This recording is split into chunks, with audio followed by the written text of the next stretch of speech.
Hello guys, mag-ano tayo? Maglinis. Ito guys, oh, malaki-laki na siya. Dapat malaki na siya. Silit na nga dito sa Norway. Ngayon pa lang uminit. Saka ito, maganda din. Ay, may garlic ako dito guys. At saka mayroon pa akong ano dito. Nakakaalayo naman ito guys. Ay, sayang yung ano ko guys, nawala. Naiwanan yung stick.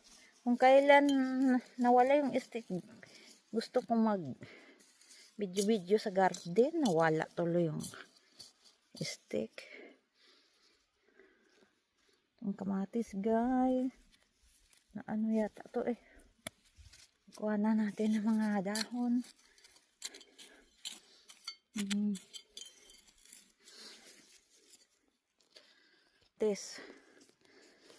Ayan.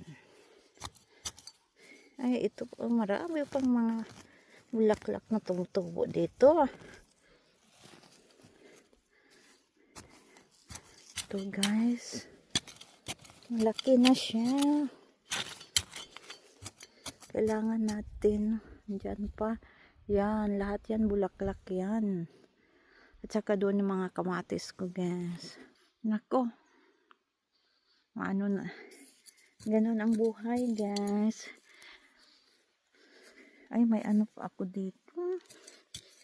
May, talaga ng, ano, yan, tumutubo na sila. Tapos doon yung strawberry ko guys. Hindi pa masyadong mga hinog. Strawberry yan. Lahat strawberry yan. Saka may bulaklak doon. Oh. Ang ganda ng bulaklak doon. Ano, ngayon na araw, no work, so mag-work din ako. Ay, ang daming ano pala. Ganito. Nakualagaan ko to kasi bihira lang to. Tumutubo. Alagaan ko siya. Bihira lang to eh. Yung ganitong bulaklak yan guys. Oh. Bihira lang. Kailangan alagaan ko yan. Yan, mamumulaklak na yan oh. Ano.